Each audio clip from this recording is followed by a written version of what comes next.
pala mga kabrad, kahapon nga pala kasama natin ang aking anak na si Diego. Nagpasama tayong bumili ng similya doon sa Santa Maria dito sa May Tumana para doon sa ating mga inahin na AI. Yan. Nakabili na tayo ng similya. Mas mura pa pala rito, kaya lang medyo malayo. Ang inahin dito, dalawa. Ayan. Maabot pala ito ng 2 to 3 days. Pwede mo siyang ilagay sa ref. Tapos kailangan balutin lang ng damit bago ilagay sa chiller.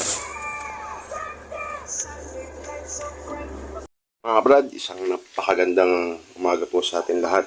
At inagahan natin dito sa ating farm para maturukan natin ng AI natin yung ating ainahin ngayong umagan to. Tapos mamaya susundan natin mamayang hapon para double. Ito mga kabrad yung ating similya na gagamitin. So ito nga mga kabrad yung ating similya na ituturok ngayong umaga. At ito tapos mamayang hapon naman itong isa. Itong isa na to. Dito pa yung isa natin dito sa ating cooler. Hindi natin dito inaalis sa cooler para hindi kumbaga yun talaga dapat mga kabrad pagka yung meron kayong similya at hindi pa magagamit, talagyan ng yelo para hindi mamatay yung similya. Ito. So yung mga kabrad, tara iturok muna natin.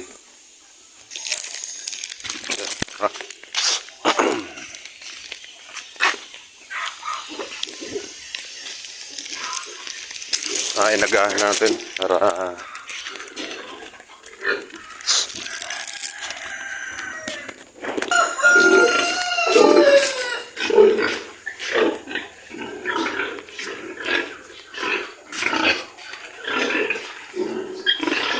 ito siya kabrad, ito yung ating tuturukan ngayon.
pagkatapos natin mga kabrad ituro, meron pong pinakatakip.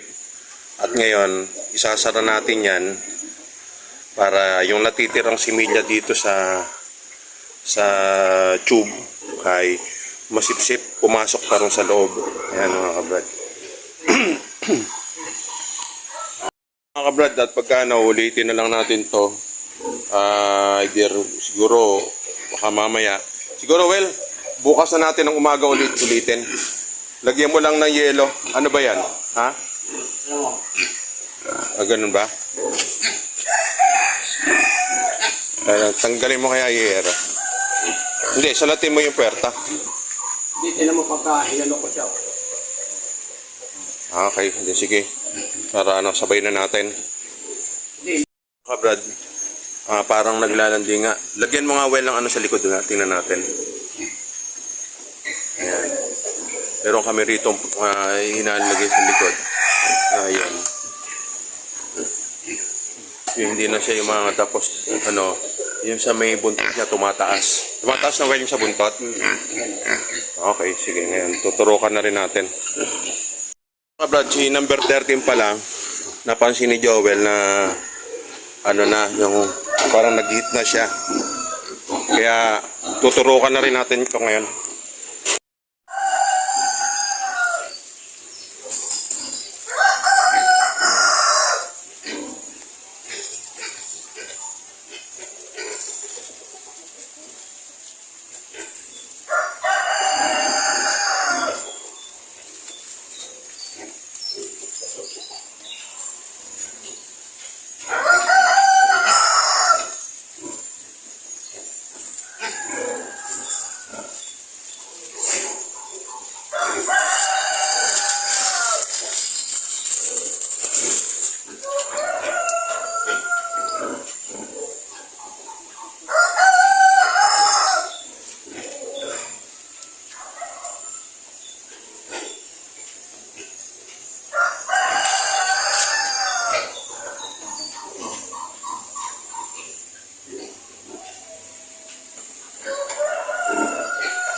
Mas natin si pagdito lang,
So ayan mga kabrad. Mga kabrad, turukan na rin natin si number 13 at bukas ulitin natin yung dalawa. Well, pakabot nyo ato, dito maabot bukas na lang natin to ulitin yung dalawa nating inahin. At ngayon naturukan na natin para bali dalawang shot mga kabrad ang ginagawa natin ngayon dito sa ating mga inahin para sure ball na.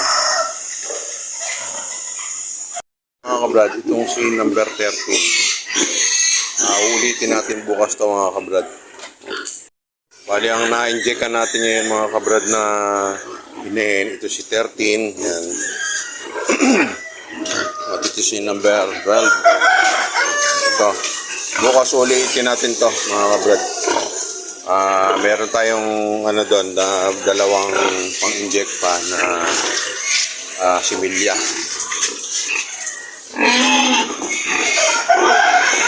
Kasing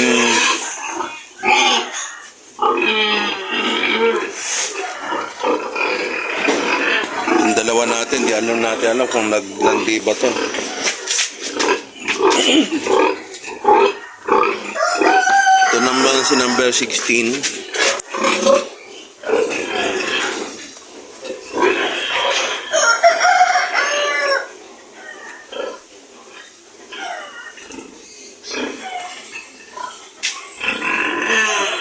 Ito hindi naglandi. Pero ito na puro natin.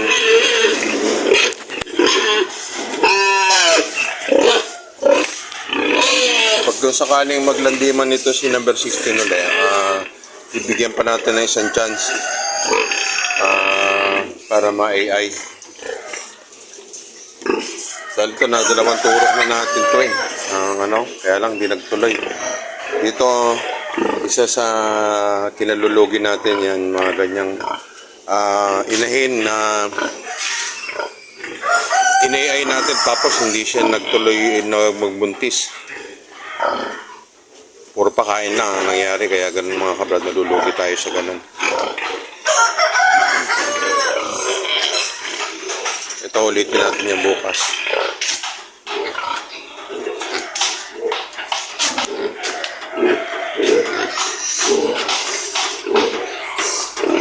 Ito rin, hindi rin sure ball. Ito.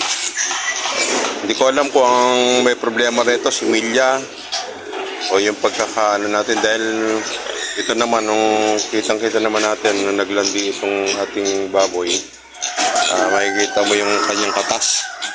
Kaya lang nung in-inject natin yung similya, parang hindi nagtuloy yung pagbubuntis.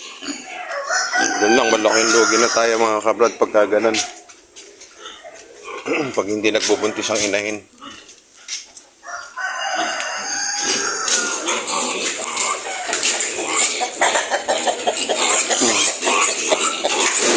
Ikaw, kamusta ka? Ayan, pakain na tayo mga kabrad.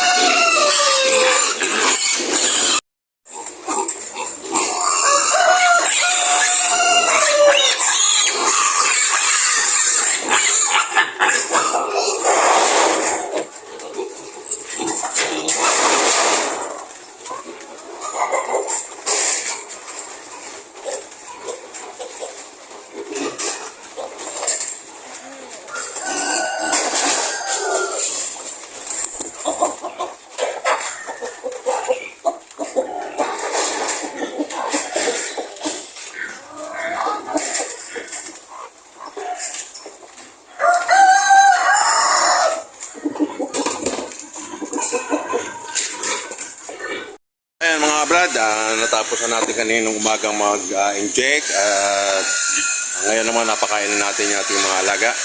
Nag-umpira naman ang mag-apo natin. Kaya mga kabrad, muli maraming salamat sa ating lahat at God bless po.